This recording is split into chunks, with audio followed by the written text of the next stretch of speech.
కుటుంబ సభ్యులందరికీ శ్రావణ మంగళ గౌరీ వ్రతం శుభాకాంక్షలు. శ్రావణ మాసంలో వచ్చే వరలక్ష్మి వ్రతంతో పాటుగా శ్రావణ మంగళ గౌరీ వ్రతాలు కూడా చాలా విశేషంగా చేస్తూ ఉంటారు. అందులోనూ స్త్రీలు తమ సౌభాగ్యం కోసం 10 కాలాల పాటు చల్లగా ఉండాలని చేసే వ్రతాలలో ఈ శ్రావణ మంగళ గౌరీ వ్రతం కూడా ఒకటి. గౌరీదేవి అమ్మవారిని అత్యంత భక్తి శ్రద్ధలతో శ్రావణ మాసంలో వచ్చే మొదటి మంగళవారంతో ఈ వ్రతాన్ని మొదలు పెడతారు. మొదటిసారి శ్రావణ మంగళ గౌరి వ్రతాన్ని ఆచరిస్తున్నారా? అయితే ఈ పూజా వీడియో మీకోసమే. కొన్నేళ్లు గడిచినా కూడా శ్రావణ మంగళ గౌరి వ్రతాన్ని ఆచరిస్తూ ఉంటారు. మీకు కొన్ని సందేహాలు ఉన్నట్టు ఉంటాయి. ఆ సందేహాలన్నిటికి కూడా ఈరోజు పూజా విధానంలో సమాధానం అయితే చెప్తానండి. అసలు శ్రావణ మంగళ గౌరి వ్రతాన్ని ఎలా ఆచరించాలి, ఎన్ని సంవత్సరాలు ఆచరించాలి, పూజను ఏ విధంగా చేయాలి, పూజలో ఎన్ని జ్యోతులు వెలిగించాలి, శ్రావణ మాసంలో మొదటి మంగళవారం ఈ వ్రతం పూజ చేయడం కుదరనివారు శ్రావణ మంగళ గౌరీ వ్రతాన్ని 2వ వారం చేయకూడదా, పూజలో కాటుక ఎలా పట్టాలి, కన్యనోములు అంటే ఏమిటి, వ్రతం అనంతరం ఉద్యాపన ఎప్పుడు తీర్చుకోవాలి అంటూ మీకు పూజ గురించి పూర్తి వివరంగా తెలియజేస్తానండి. కాబట్టి పూజా విధానం ఎక్కడ స్కిప్ చేయకుండా చివరి వరకు చూడడం వల్ల ఎన్ని వాయినాలు ఇవ్వాలి, బుట్ట వాయినం అంటే ఏమిటి, తాంబూలాలు ఎంతమందికి ఇవ్వాలి, ఎలా ఇవ్వాలి అనే విషయాలన్నిటి గురించి పూర్తి వివరంగా పూజ గురించి ప్రతి ఒక్క విషయం కూడా మీకు పూర్తి వరకు తెలియజేసే విధానం అయితే ఈరోజు పూజలు చెప్తానండి. కాబట్టి పూజా విధానం స్కిప్ చేయకుండా చూడండి. అందరికీ నమస్కారం అండి. అందరు ఎలా ఉన్నారు? బాగున్నారా? నేను బాగున్నాను. మీరు ఇంకా బాగుండాలని మనస్ఫూర్తిగా కోరుకుంటున్నాను. శ్రావణ మాసంలో ఆడవారందరూ కూడా శ్రావణ శుక్రవారాలు, వరలక్ష్మి వ్రతంతో పాటుగా ముఖ్యమైనది శ్రావణ మంగళవారం వేళ శ్రావణ మంగళ గౌరీ వ్రతం. పెళ్లి కాని వారైనా పెళ్ళైన వారైనా సరే ఈ వ్రతాన్ని చేస్తూ ఉంటారు.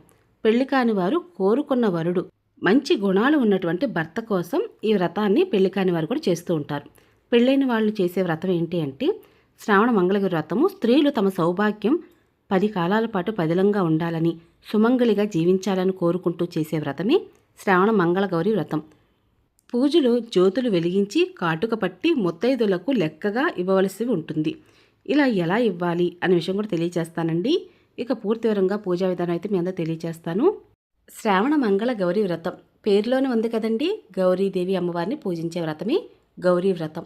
ఈ గౌరీ వ్రతాన్ని మనం శ్రావణ మాసంలో చేస్తున్నాము, మంగళవారం వేళ చేస్తున్నాం కాబట్టి శ్రావణ మంగళ గౌరీ వ్రతం అని అంటారు. గౌరీదేవి అమ్మవారిని ఒక పసుపు ముద్ద రూపంలో రాతి గౌరమ్మగాని పూజించవచ్చు. ముఖ్యంగా పార్వతీ పరమేశ్వరులు ఉన్నటువంటి చిత్రపటాన్ని పూజా మందిరంలో పెట్టుకుని కానీ లేదా సపరేట్గా పూజా పెట్టిన ఏర్పాటు చేసి కానీ ఈ వ్రతాన్ని ఆచరిస్తూ ఉంటారు. వ్రతంగా చేస్తూ ఉంటారండి. ఇదంతా కూడా ఆనవాయితీగా రావాలి ఈ వ్రతం మాత్రం. మరి ఆనవాయితీ లేని వారు చేయకూడదు అంటే మీరు పూజగా చేసుకోవచ్చండి. ఇన్ని వారాలే చేయాలి, అన్ని వారాలే చేయాలి, ఇప్పుడే చేయాలి, ఇన్ని తాంబూలాలు ఇవ్వాలి, ఇన్ని జ్యోతులు వెలిగించాలి నియమాలు ఉండవు. కాబట్టి సులువుగా ఆనవాయితీ లేనివారు కూడా తమ సౌభాగ్యం 10 కాలాల పాటు చల్లగా ఉండాలని కోరుకుంటూ చేసే వ్రతమే శ్రావణ మంగళ గౌరీ వ్రతము. మరి ఆనవాయితీ లేనివారు కొన్ని నియమాలు అనేవి మీకు చాలా తక్కువగా ఉంటాయండి. ఆ నియమాలు అనేవి పాటించిన అవసరం లేదు. కాబట్టి సులువుగా ఏ విధంగా మీరు చేయవచ్చు అనే విషయాన్ని ముందుగానే నేను శ్రావణ మంగళ గౌరీ పూజను వీడియో అయితే పోస్ట్ చేస్తున్నానండి. మీరు ఎవరైనా మిస్ అయినట్లయితే ఆ పూజా వీడియో కూడా చూడండి. వ్రతం ఆనవాయితీ ఉన్నవారు ఈ పూజా వీడియో చూడండి. రాతి గౌరమ్మవారు ఉన్న పూజలో పెట్టుకోవచ్చు. అలాగే పసుపు ముద్ద రూపంలోనే అమ్మవారిని పూజించవచ్చు. అలాగే అమ్మవారికి తమ సౌభాగ్యం 10 కాలాల పాటు పదిలంగా ఉండాలని కోరుకుంటూ ప్రతి ఒక్కరు కూడా పసుపు కొమ్ములతో మాలను అలాగే గాజులతో మాలను వేయవచ్చు. మరి పూజాపీఠను ఇంట్లో ఏ దిక్కున ఏర్పరచాలండి అని అంటే తూర్పు వైపుగా లేదా ఈశాన్యం వైపుగా, తూర్పు ఈశాన్యం వైపుగా పూజాపీఠను ఏర్పాటు చేస్తే మంచిదండి. ఆ ప్రదేశంలో ఆవు పేడతో కానీ లేదా పసుపుతో కానీ జాజుతో కానీ అలికి వరిపిండితో ముగ్గులు పెట్టి ఒక పీటను ఏర్పరిచి ఆ పైన వస్త్రాన్ని పరవాలి. ఆ వస్త్రం కూడా ఎరుపు రంగుదైతే మంచిది. ఎరుపు రంగు వస్త్రాన్ని పరిచి ఆ పైన ముగ్గు వేసి స్వామి అమ్మవార్లు ఉన్నటువంటి పటం అంటే పార్వతీ పరమేశ్వరులు ఉన్నటువంటి పటమైనా లేదా శివ కుటుంబం ఉన్నటువంటి పటమైనా సరే పూజలో పెట్టుకోవచ్చు. ఈ వ్రతాన్ని ఆచరించేవారు స్వామి అమ్మవార్లకు గంధం కుంకుమ బొట్లతో అందంగా అలంకరించుకోండి. ముందు రోజే ఈ విధంగా అలంకరణ అనేది చేసుకోవచ్చు. పసుపు ముద్దగా తయారు చేసుకోవాలి. మరి ఈ పూజని ఏ సమయంలో చేయాలండి అని అంటే ఉదయం వేళ చేస్తారు, కొంతమంది తెల్లవారుజామున అయిన తర్వాత చేస్తూ ఉంటారు, కొంతమంది మధ్యాహ్నం 12 గంటల వరకు కూడా. అంటే ఈ వ్రతంలో వాయినాలని తాంబూలాలని ఇస్తూ ఉంటారు కదండి. అందుకోసం అని చెప్పి ఇంతమందికి తాంబూలాలు ఇవ్వాలి లెక్క ఉంటుంది కాబట్టి అప్పటి వరకు కూడా ఇస్తూ ఉంటారు. ఇక అలాగే పూజలు తప్పనిసరిగా కలిసి అనేది పెట్టాలి. ఎప్పుడు కూడా వ్రతాలు చేస్తున్నప్పుడు తప్పనిసరిగా కలిసి అనేది పెట్టాలండి. ఆనవాయితీ ఉన్నవారు ఎలాగో కలిసి పెడుతూ ఉంటారు. ఇది అత్తింటి వారికి ఉన్న పుట్టింటి వారికి ఉన్నా సరే ఆనవాయితీగా చేస్తున్నప్పుడు ఇలా కలిసి అనేది ఏర్పరచుకోవాలి. మరి ఈ కలిసి ఎలా ఏర్పాటు చేసుకోవాలి? ఆల్రెడీ మీరు వ్రతాన్ని ఆచరిస్తూ ఇన్ని సంవత్సరాలను చేసిన వారికైనా పూజ అనేది అర్థమైపోతూ ఉంటుంది. కొత్తగా ఎవరైనా పూజను మొదలు పెడుతున్నా లేదా వ్రతాన్ని చేస్తున్నప్పుడు కొన్ని సందేహాలు ఉంటాయి కాబట్టి పూర్తి వీడియో చూడమని చెప్తూ ఉన్నాను. ఇక కొబ్బరికాయనైతే ముందుగా నీటితో శుభ్రం చేసి ఆ తర్వాత నిండుగా పసుపుతో అలంకరించి ఇలా కళ్యాణం బొట్టు కానీ మీకు వచ్చినటువంటి అమ్మవారి అలంకరణ అనేది చేసుకోవచ్చు. ఒక రాగి, ఇత్తడి, వెండి ప్లేట్ ఏదైనా ఒకటి తీసుకోండి. అది కూడా గంధం కుంకుమ బొట్లతో అలంకరించండి. అలాగే కొద్దిగా బియ్యం వేయండి. ఓం అని కానీ, స్వస్తిక్ అని కానీ లేదా శ్రీం అని కానీ రాసి కొద్దిగా పసుపు కుంకుమ వేసి కలిసిన చెంబు మీ అందరికీ తెలుసు కదండి.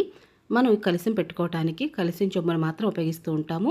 ఆ కలిసిన చెంబులో సగానికి పైగా నీళ్లు పోసి కొద్దిగా పసుపు, కుంకుమ, 1 రూపీ కాయిన్, జవ్వాది పౌడరు, అక్షింతలు వేసి నమస్కరించుకొని అందులో 5 తమలపాకులు కానీ లేదా మామిడి మండనైనా సరే ఉంచి ఆ పైన కొబ్బరికాయ మనం ముందుగానే సిద్ధం చేసుకున్నాం కదా, ఆ కొబ్బరికాయ పెట్టి ఒక జాకెట్ ముక్క, అది ఎరుపు రంగుదైతే మంచిదండి, జాకెట్ ముక్క పెట్టి జాకెట్ ముక్కను కూడా కలిసిన ఆకారంలోనే మనం సిద్ధం చేసుకొని గంధం కుంకుమ బొట్లతో అలంకరించుకోవాలి. మీ దగ్గర గౌరీదేవి అమ్మవారి ఫేస్ ఉన్నా సరే పూజలో పెట్టుకోవచ్చు. ఈ వ్రతంలో కలశానికి చాలా ప్రాముఖ్యత ఉంది. కలశం ఏర్పాటు చేసిన తర్వాత అమ్మవారి యొక్క ఫేస్ను కూడా పెట్టుకున్నానండి. అమ్మవారిని ఈ కలశంలోకి ఆవాహనం అనేది చేయాలి. కలశానికి కూడా పూలతో అలంకరించి ఒక పక్కగా పెట్టుకోండి. ఈ కలశం అనేది మనం ఎప్పుడైతే వ్రతాన్ని చేస్తున్నామో ఆ సమయంలోనే సిద్ధం చేసుకోవాలండి. ముందుగా అయితే అసలు కలశాన్ని సిద్ధం చేయకూడదు. ముందుగానే మనం సిద్ధం చేసుకున్నటువంటి రాతి గౌరమ్మ సెట్టు ఉన్నా లేదా రాతి గౌరమ్మ అని సరే పూజలో పెట్టుకోవచ్చు. ఇంకా పూజ కోసం ఏమేమి సిద్ధం చేయాలి అంటే పూజలో తప్పనిసరిగా జ్యోతులు అనేది వెలిగిస్తూ ఉంటారండి. ఈ జ్యోతులను చలిమిడి దీపంగా వెలిగిస్తూ ఉంటారు. మనం పిండి దీపాల్లో కొద్దిగా బెల్లం వేసి చేస్తూ ఉంటాం. కానీ చలిమిడి దీపం అనేది కొద్దిగా ఎక్కువగా బెల్లం వేసి వరిపిండి, ఆవు పాలతో ఈ చలిమిడి దీపాలు అనేవి సిద్ధం చేస్తూ ఉంటారు. ఒక్కొక్క ప్రాంతంలో అయితే వరిపిండి కొద్దిగా బెల్లం ఎక్కువగా వేసి నీళ్లతో కలుపుతూ చలిమిడి దీపాలు అనేవి తయారు చేస్తూ ఉంటారు. మీ ప్రాంతాన్ని బట్టి మీరు చేసే పూజా విధానంలో ఎలా అయితే జ్యోతులు చేస్తారో ఆ విధంగానే చేయవచ్చు. ఈ జ్యోతులు అనేవి చాలా చిన్న చిన్నవి చేసుకుంటూ ఉండాలి. అలాగే 5 జ్యోతులు అయితే చేస్తారు. అమ్మవారి పూజలో తప్పనిసరిగా ఎర్రటి అక్షింతలు, ఎర్రటి పువ్వులు, అలాగే ఎర్రటి ఒత్తులతో దీపారాధన చేస్తూ ఉంటారు. అలాగే కుంకుమ పూజ కూడా చేసుకోవచ్చు. కొంతమంది ఈ జ్యోతులు అనేవి గడప దాటి బయటికి పంపించరు. మరి కొంతమంది ఈ జ్యోతులను తాంబూలంలో పెట్టి బుట్ట వాయనంలో పెట్టి ఇస్తూ ఉంటారు. వారి వారి ప్రాంతాలను బట్టి అక్కడ చేసే పూజా విధానాన్ని బట్టి అలాగే పెద్దవాళ్ళు చెప్పే పూజా విధానాన్ని ఆచరిస్తూ చేసే వ్రతమే ఈ శ్రావణ మంగళ గౌరి వ్రతం. కాబట్టి ఈ వ్రతంలో కొన్ని నియమాలు అనేవి ఎక్కువగానే ఉంటూ ఉంటాయండి. కాబట్టి పెద్దవాళ్ళని ఒకసారి అడిగి మీరు చేయవచ్చు. ఇక చలిమిడి దీపాలు కూడా సిద్ధం చేసుకున్నాం. ఇంకా పూజ కోసం ఏమేమి సిద్ధం చేసుకోవాలి అంటే పసుపు గౌరమ్మని తయారు చేసుకున్నాం కదండి, పూజలో కూడా పెట్టుకోవాలి. అయితే ఈ వ్రతం చేస్తున్నప్పుడు తప్పనిసరిగా శ్రావణ మంగళ గౌరి వ్రత పూజా పుస్తకం కూడా అవసరం అవుతూ ఉంటుంది. ఎందుకంటే అందులో షోడశోపచారాలతో అమ్మవారిని ఏ విధంగా పూజించాలి అనే విషయం కూడా తెలియజేస్తూ ఆ పూజా పుస్తకం ఉంటుంది. అది కూడా మీకు చూపిస్తాను. ఇంకా పూజా విధానంలో అమ్మవారి పాదాలు కూడా వేసుకుంటే చాలా మంచిదండి. ఎందుకంటే అమ్మవారి వచ్చి కూర్చున్నట్లుగా భావనతోటి అమ్మవారి పాదాలను వేసుకోవాలి. సింహద్వారం దగ్గర కూడా అమ్మవారి పాదాలు వేసి ఉంచాలి. అలాగే దీపారాధన చేయాలి. ఇంకా పూజలో తోర పూజ కూడా ఉంటుంది. ఇంకా శ్రావణ మంగళగౌరి వ్రతాన్ని పెళ్ళైన సంవత్సరం నుంచి కూడా మొదలుపెట్టి 5 సంవత్సరాల పాటు చేస్తూ ఉంటారు. ఏదైనా కారణం చేత లేదా పిల్లలు పుట్టిన ఆ సంవత్సరంలో వ్రతాన్ని ఆచరించని వారు ఆ తర్వాత సంవత్సరం నుంచి మొదలుపెట్టి కంటిన్యూ చేస్తూ ఉంటారు. ఎప్పుడు మొదలుపెట్టినా 5 సంవత్సరాలు మాత్రం ఈ వ్రతాన్ని అయితే తప్పనిసరిగా చేయాలండి. సహజంగా వ్రతాలు అనేవి ఎప్పుడు మొదలుపెట్టినా 5 సంవత్సరాలు అనేది కంటిన్యూ చేస్తే అంటే వరుసగా చేస్తే మంచిదనమాట. మరి పెళ్లి కాని వారు ఈ వ్రతాన్ని ఎప్పుడు మొదలు పెట్టాలి? పెళ్లి కాని వారైతే చాలా చిన్న పిల్లలుగా ఉన్నప్పటి నుంచి తల్లి తమ పిల్లలకి ఈ వ్రతాన్ని అయితే ఆచరించేలా చేస్తుందండి. అంటే 4 సంవత్సరాల పాటు ఈ వ్రతాన్ని పుట్టింట్లోను, 5వ సంవత్సరం అంటే ఆఖరి సంవత్సరం అత్తింట్లోను, అంటే పెళ్ళైన తర్వాత చేయాలి కాబట్టి అత్తింట్లోను చేపిస్తూ ఉంటారు. పెళ్లి కాని వారు ఈ నోమును ఆచరిస్తే కన్య నోము అని అంటారండి. ఈ కన్య నోములు అనేవి చాలామంది పెళ్లి కాకముందే పుట్టింట్లోనే మొదలుపెట్టి 4 సంవత్సరాలు చేసి 5వ సంవత్సరం పెళ్ళైన తర్వాత అత్తవారింట్లో చేస్తూ ఉంటారు. అంటే పెళ్ళైన తర్వాత పిల్లలు, ఉద్యోగం ఇలా కుదరకపోవచ్చు. అందుకోసమని పెళ్లి కాకముందే ఈ నోమును అనేది మొదలుపెట్టి 4 సంవత్సరాలు పుట్టింట్లోనే పూర్తి చేస్తారు. పెళ్లికి ముందు చేయని వారు పెళ్ళైన తర్వాత 5 సంవత్సరాలు మొదలుపెట్టి వ్రతాన్ని ఆచరిస్తూ ఉంటారు. ఇంకా తోరాలండి, చాలామంది కూడా తోరాలు అనేవి ఇంట్లో వాళ్ళ వరకే తయారు చేస్తూ ఉంటారు. మరి కొంతమంది వాయనంలో పెట్టివ్వడానికి కూడా తోరాలను తయారు చేస్తూ ఉంటారు. మీ ప్రాంతాన్ని బట్టి మీరు ఏ విధంగా అయితే ఈ వ్రతాన్ని ఆచరిస్తున్నారో ఆ విధంగా చేయవచ్చు. పూజలో తోరగ్రంథి పూజ కూడా ఉంటుంది కాబట్టి తోరాలు సిద్ధం చేసుకోవాలి.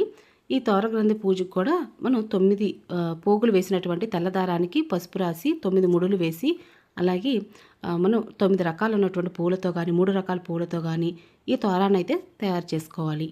ఇంకా పూజ కోసం అంతా సిద్ధం చేసుకున్నట్లే. కాబట్టి ముందుగా నిత్య దీపారాధన. మీరు పూజా మందిరంలోని పూజ చేస్తుంటే అక్కడ దీపారాధన చేయవచ్చు. నిత్య పూజా మందిరంలో ముందుగా దీపారాధన చేసి తులసిమ్మవారి వద్ద చేసి, అప్పుడు మీరు సపరేట్గా పూజ పెట్టిన ఏర్పాటు చేశారు కదండి, అక్కడైతే దీపారాధన చేయాలి. ఇక దీపారాధన చేసిన తర్వాత అప్పుడు జ్యోతులని వెలిగించవచ్చు. చాలామంది ఏమో వ్రత కథను చదివేటప్పుడు ఈ జ్యోతిని వెలిగించి వ్రత కథ చదువుతూ, అలాగే కాటుకు పడుతున్నంతసేపు కూడా ఈ జ్యోతులు వెలిగేలా చూసుకుంటూ ఉంటారు. మరి కొంతమంది వ్రతాన్ని ఆరంభించేటప్పుడే ముందుగా వెలిగించి పూజ అంతా అయ్యేంత వరకు కూడా ఈ దీపాలు వెలిగేలాగా చూస్తారు. ముందుగా ఆదిదేవుడైన వినాయకుని పూజించాలి. వినాయకుడికి కూడా పూలతో అలంకరణ, అక్షంతలతో అష్టోత్తరము, దీపం చూపించి ధూపం వేసి షోడశోపచారాలతో పూజ చేయటము, అలాగే అష్టోత్తరాన్ని చదవటము, అలాగే గణపతికి కూడా చిన్న బెల్లం ముక్క, పండ్లు, పాలు, చెరుకు ముక్కలు ఇవేవైనా సరే నివేదన చేసి మంగళహారతలు ఇచ్చి వినాయకునికి నమస్కరించుకోవాలి. ముందుగా ఆదిదేవుడిని పూజించిన తర్వాతే అమ్మవారి వ్రతాన్ని ఆచరించాలి. మంగళగౌరి పూజ వ్రత కథ పూజా పుస్తకంలోనే ఉంటుందండి, వినాయకుడి పూజ ఎలా చేయాలని. ఆ తర్వాత అమ్మవారిని పూజ అయితే చేయవలసి ఉంటుంది. అసలు షోడశోపచారాలతో పూజ అంటే ఏమిటి అంటే ధ్యానం, ఆవాహనం, ఆసనం, పాద్యం, అర్ఘ్యం, స్నానం, వస్త్రం, యజ్ఞోపవీతం, గంధ పుష్పాక్షింతలు, పసుపు కుంకుమలు సమర్పించి, దీపం చూపించి, ధూపం వేసి, నైవేద్యం సమర్పించి, మంత్రపుష్పం చెప్పుకొని ఆత్మ ప్రదక్షిణ చేసి అక్షింతలు అమ్మవారి దగ్గర వెయ్యాలండి. ఈ విధంగా చేసే పూజా విధానాన్ని షోడశోపచారాలతో పూజ అనేది చేయాలి. ఇక్కడ మీకు చూపిస్తున్నాను కదా, ప్రతి ఒక్కటి కూడా శ్రావణ మంగళ గౌరీ పూజా పుస్తకంలో మనకి షోడశోపచారాలతో పూజ ఎలా చేయాలి, కలిసి పూజ, అలాగే తోరగ్రంథి పూజ, ఇవన్నీ కూడా పూర్తి వివరంగా ఉంటుందండి. ఒక్కసారి పూజా పుస్తకం తెచ్చుకున్నట్లయితే మనకి వ్రతంలో ఎటువంటి సందేహం లేకుండా చేయవచ్చు. అలాగే తప్పనిసరిగా అష్టోత్తరం అయితే చదవాలండి. అష్టోత్తరం చదివిన తర్వాత శ్రీ మంగళ గౌరీ వ్రత కథ అండి. కథ చదివేటప్పుడు కూడా చేతిలోకి అక్షింతలు తీసుకొని కథ అనేది చదవాలి. కథ పూర్తయిన తర్వాత అమ్మవారి పాట ఉంటుంది. చాలామంది కథను అనేది పాట రూపంలో కూడా చెప్తూ ఉంటారు. శ్రావణ మంగళవారం పాట అని మనకి పుస్తకంలోనే ఉంటుంది. చాలామంది అమ్మవారి కథను పాటగా పాడుతూ ఉంటారు. మరికొంతమంది కథగా చదువుతూ ఉంటారు. అష్టోత్తరం చదివేటప్పుడు అమ్మవారికి ఎర్రటి పూలతో కానీ, లేదా ఎర్రటి అక్షింతలతో కానీ, లేదా ఎర్రటి కుంకుమతో కానీ పూజ అనేది చేయాలండి. ఇంకా మీ దగ్గర చిట్టు గాజులు ఉంటే అమ్మవారికి అలంకరించవచ్చు. అలాగే మీ దగ్గర పసుపు కొమ్మల మాల ఉన్నా, మీ చేతి సైజు గాజుల మాల ఉన్నా సరే అష్టోత్తరాన్ని చదివేటప్పుడు ఉపయోగించవచ్చు.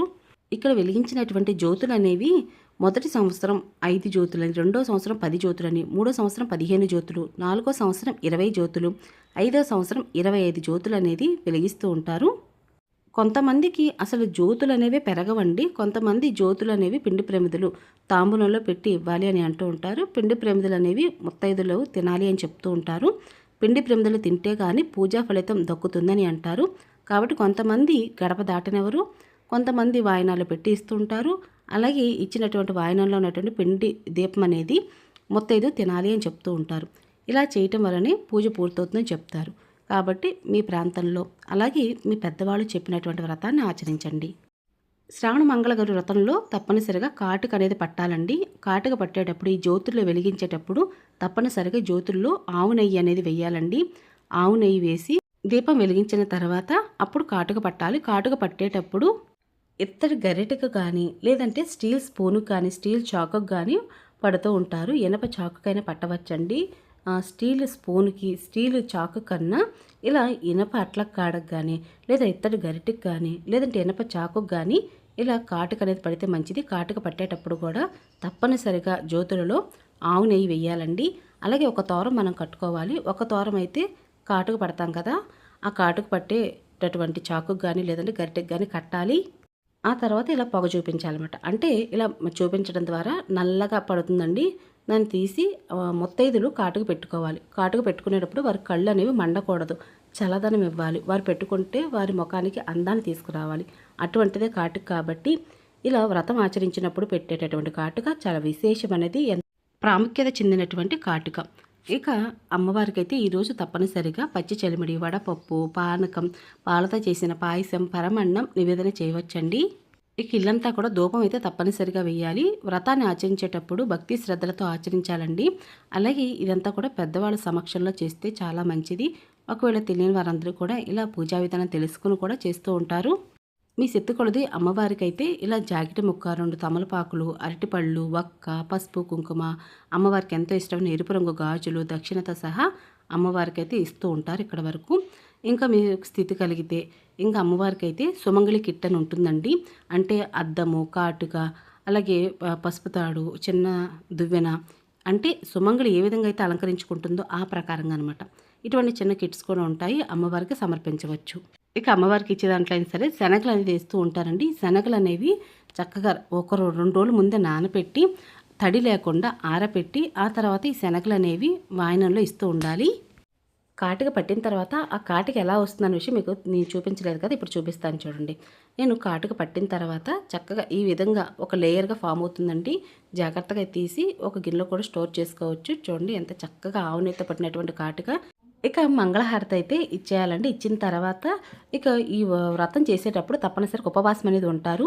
లేదా వ్రతం పూర్తయ్యేంత వరకు, అంటే ఈ రోజంతా కూడా తాంబూలాలు ఇచ్చేంత వరకు ఉపవాసంతో తాంబూలాలు అనేవి ఇస్తూ ఉంటారు. ఇంటికైతే ముత్తైదును పిలుస్తూ ఉంటారు. మరి కొంతమంది వారెళ్ళకి వెళ్ళి తాంబూలాలు అనేవి ఇస్తూ ఉంటారు. ఒక్కొక్క ప్రాంతంలో ఈ తాంబూలాలు అనేవి 5 సంవత్సరాలు కూడా ప్రతి సంవత్సరం 5 తాంబూలాలు ఇస్తూ ఉంటారంటే 5 మందికి ఇస్తూ ఉంటారు. అలా పెరగరనమాట. మరి కొంతమంది ఈ మొదటి సంవత్సరం 5 అయితే రెండో సంవత్సరం 10 మంది, అలాగే మూడో సంవత్సరం 15 మంది, అలాగే 4వ సంవత్సరం 20 మంది, అలాగే 5వ సంవత్సరం 25 మంది, ఇలా ఇచ్చేటటువంటి తాంబూలాలని పెరుగుతూ ఉంటాయి. కాబట్టి ఇచ్చిన వారికి ప్రతి వారం ఇస్తున్నప్పటికీ కూడా 5వ సంవత్సరం వచ్చేటప్పటికి 25 మంది తాంబూలం ఇచ్చేటప్పుడు వారందరూ ఉండాలన్నా కూడా కొద్దిగా ఇబ్బందిగానే ఉంటుందండి. ఇలా కొన్ని ప్రాంతాల్లో మాత్రమే జరుగుతూ ఉంటుంది. అందుకని ఉదయం వేళ ఈ వ్రతాన్ని ఆచరించి తాంబూలాలు ఇవ్వటానికి వెళ్తూ ఉంటారు. మరి కొంతమంది ఇంటికి ముత్తైదుని పిలుస్తారు కదండి. అప్పుడు ఎవరినైతే ఇంటికి ముత్తైదుని పిలుస్తారో ముందు రోజే వారి ఇంటికి వెళ్ళి సున్నిపిండి, కుంకుడుకాయలు, పసుపు ఇవన్నీ కూడా ఇచ్చి వస్తూ ఉంటారు. అంటే ఇవన్నీ వీటితోనే సున్నిపిండితో స్నానం చేయడం, కుంకుడుకాయలతో తల స్నానం చేయడం లాంటివి చేసి ముత్తైదు అనేది ఇంటికి రావాలని చెప్తూ ఉంటారు. ఇంటికి వచ్చిన తర్వాత కాళ్ళకు పసుపు రాసి కాటుక పట్టాం కదా, ఆ కాటుక ఇచ్చి కాటుక పెట్టుకోమని నుదుటిని బొట్టు పెట్టి ఆ తర్వాత ఈ తాంబూలం అనేది ఇస్తూ ఉంటారు. ఇలా ఇచ్చినప్పుడు చాలామంది బుట్ట వాయనాలు ఇస్తూ ఉంటారండి. వెదురు బుట్టల్లో వాయనాలు ఇస్తూ ఉంటారు. అందులోనే ఇందాక మీకు చెప్పినట్టుగా తాంబూలము అలాగే శనగలు వేసి ఇవ్వవచ్చు. లేదంటే బుట్ట వాయనంలో మీ శక్తి కొలది జాకెట్ మొక్క అనేది పెట్టవచ్చండి. జాకెట్ మొక్క పెట్టాలని నియమం అయితే లేదు. ఇలా పెట్టి అలాగే చీర కొంగు కూడా పరిచి ఇలా మూసి అయితే వాయనం అయితే ఇస్తూ ఉంటారు. ఇలానే ఇవ్వవచ్చు. లేదంటే మామూలుగా సహజంగా ఇచ్చేటటువంటి తాంబూలంలాగా కూడా ఇవ్వవచ్చు. శ్రావణ మంగళ గౌరీ వ్రతాన్ని అసలు ఈ శ్రావణ మాసంలో ఎప్పుడు మొదలు పెట్టాలి అంటే శ్రావణ మాసంలో వచ్చి మొదటి మంగళవారం వేళ ఈ వ్రతాన్ని మొదలు పెట్టుకోవాలి. అంతేగాని రెండో మంగళవారం అలా పనికిరాదండి. మొదటి శ్రావణ మంగళవారం వేళని ఈ వ్రతాన్ని అయితే ఆచరించాలి. కాబట్టి అలా ఈ సంవత్సరం వేళ మొదలు పెట్టుకుంటే తర్వాత వచ్చేటటువంటి 4 శ్రావణ మంగళవారాలు కూడా పూర్తి చేసుకోవాలి. తప్పనిసరిగా 4 వారాలు కూడా చేయాలి. చాలామంది కూడా మొదటి వారం చేసి 4వ వారం చేస్తూ ఉంటారండి. అలా చేయకూడదు. 4 వారాలు కూడా చేయాలి. మరి ప్రతి వారం కూడా ఇన్ని తాంబూలాలు ఇవ్వాలంటే అటువంటి నియమం లేదండి. ఏదైనా ఒక వారం అయితే ఇవ్వచ్చు, 3 వారాలు చేసి 4వ వారం ఇవ్వచ్చు, లేదా మొదటి వారం ఇచ్చి మిగతా 3 వారాలు కూడా సహజంగా పూజ అనేది ఇంట్లో చేసుకోవచ్చు. వ్రతం అనేది సహజంగా ఒకేలా చేస్తున్నప్పటికీ కూడా వాయనాలు, తాంబూలాలు ఇవన్నీ కూడా వారి వారి ప్రాంతాన్ని బట్టి ఎలా అయితే ఇస్తారో ఆ ప్రకారంగా అయితే ఇవ్వవచ్చండి. పూజలు, వ్రతాలు, నోములు ఇవి ఏవైనా సరే మనం చేస్తున్నప్పుడు భక్తి శ్రద్ధలతో చేయాలండి. ఇలా చేయటం వల్ల ఆ పూజకు పూర్తి ఫలితం అనేది దక్కుతుంది. అలాగే వాయినాలు ఇచ్చేటప్పుడైనా ఉపవాసం ఉండడము, వ్రతాలు చేయటము, అలాగే ఇలా చేస్తున్న క్రమంలో అమ్మవారిని ఆరాధిస్తూ భక్తి శ్రద్ధలతో చేయటం వల్ల ఆ పూజకు అధికమైన ఫలితం లభిస్తుంది అని చెప్తారు. వ్రతం అనేది ఉదయం వేళ వ్రతం చేసుకుంటాం కదండి, మరి సాయంత్రం వేళ కూడా పూజను చేయాలంటే చెయ్యాలండి. అమ్మవారిని ఆహ్వానించిన తర్వాత 2 పూట్ల కూడా అమ్మవారిని పూజించి మరుసటి రోజు బుధవారం ఉదయం వేళ కూడా అమ్మవారిని పూజించి అంటే లఘువుగా పూజ చేసుకుని బెల్లం ముక్క నైవేద్యంగా పెట్టి మంగళహారతలు ఇచ్చి ఒక అరగంట అయిన తర్వాత అమ్మవారి పటాన్ని అలాగే కలశాన్ని అలాగే అమ్మవారి విగ్రహాలు ఉన్న పసుపు ముద్ద రూపంలో పూజించిన వాటన్నిటిని కూడా 3 సార్లు యథాస్థానంలో పెడుతూ అమ్మవారికి ఉద్వాసన మంత్రం అనేది చెప్పాలి. ఇలా ఉద్వాసన మంత్రం చెప్పిన తర్వాత అమ్మవారికి దీపం గగనమైన తర్వాత అప్పుడు పూజా వస్తువులు కలిపి తీయాలి. కలిపి తీసిన తర్వాత మరి పసుపు ముద్దను ఏం చేయాలండి, ఆ పసుపు ముద్దను మీరు ముఖానికి రాసుకోవాలి, తాలిబట్టుకు రాసుకోవాలి. అంతేనండి, కాళ్ళకైతే అసలు రాయకూడదు. మరి కలిసి ఏం చేయాలండి, కలిసాన్ని మీరు కొబ్బరికాయ అది కూడా ఇంట్లోకి ఉపయోగించుకోవచ్చు. జాయిట్ మొక్కను మీరే యూజ్ చేసుకోవచ్చు. కలిసంలో ఉన్నటువంటి నీరుని ఒక తమలపాకు వేసి లేదా ఒక పువ్వు వేసి ఇల్లంతా కూడా ప్రోక్షణ చేయాలి. నేల మీద వేయకూడదు, గోళ్ళ మీద మాత్రమే వేయాలి. ఆ తర్వాత మిగిలిన నీరుని మీరు పచ్చని చెట్టు మొదల్లో పారే నదిలో అయితే వేయవచ్చు. అలాగే పూజలో మిగిలిన జ్యోతులను ఏం చేయాలి, కుటుంబ సభ్యులందరూ తినండి. అది చలిమిడేనండి, చలిమిడి కాబట్టి కొద్ది కొద్దిగా జాగ్రత్త చేసుకొని రోజు కూడా తినవచ్చు. ఒకే రోజు తినాలని నియమం కూడా లేదు. ఇక్కడ మీకు మరొక విషయం అయితే చెప్పాలండి. మొదటి శ్రావణ మంగళవారం వేళ వ్రతాన్ని ఆచరించారు. మరి రెండవ మంగళవారం వేళ వ్రతాన్ని ఆచరించేటప్పుడు డేట్ అది వచ్చింది. అప్పుడు ఏం చేయాలండి అని అంటే ఆ వారం ఆపేసి నెక్స్ట్ వీక్ కంటిన్యూ చేయాలండి. అలాగే ప్రతి వారం కూడా మీరు తాంబూలాలు ఇచ్చినట్లయితే ఈ వారం మీరు ఒక 5గురికి ఇచ్చారనుకోండి, మరుసటి వారం అంటే మూడవ మంగళవారం వేళ రెండవ మంగళవారం వేళ చేయనటువంటి నోము అలాగే తాంబూలాలు వాటి యొక్క పెండింగ్ అనే తాలూకా మూడవ శ్రావణ మంగళవారం వేళ 5గురు తాంబూలాలు అలాగే మూడవ వారం చేసేటటువంటి నోము తాలూకున్నటువంటి 5 తాంబూలాలు కలిపి మొత్తం 10 మందికి కూడా ఇవ్వవలసి ఉంటుంది. మరి ఉపవాసం ఎప్పుడు విరమణ చేయాలండి అని అంటే తాంబూలాలు ఇచ్చేసిన తర్వాత మీరు తినవచ్చండి. అంటే అన్నము కూర లాంటివి తినవచ్చు. అంటే పప్పు వేసుకొని తింటే మంచిది. ఈ రోజున ఉల్లి వెల్లుల్లి తినకూడదు. అలాగే బ్రహ్మచర్యం పాటించాలి. ఆనవాయితీ ఉన్నవారు పెళ్ళైన మొదటి సంవత్సరం కాకుండా తర్వాత సంవత్సరాల్లో మొదలుపెట్టినా కూడా కంటిన్యూ చేస్తూ వ్రతం అనేది పూర్తి చేయాలి. ఇక ఇదేనండి ఈరోజు పూజా విధానం. మీ అందరికి నచ్చింది, యూస్ఫుల్ అవుతుంది అనుకుంటున్నాను. మీకు కనుక ఈ పూజా విధానం నచ్చినట్లయితే తప్పకుండా పూజా విధానం లైక్ చేసి షేర్ చేసి కామెంట్ చేయండి. మరొక పూజా విధానంతో మళ్ళీ కలుస్తానండి. ఇక అప్పటి వరకు నమస్కారం అండి.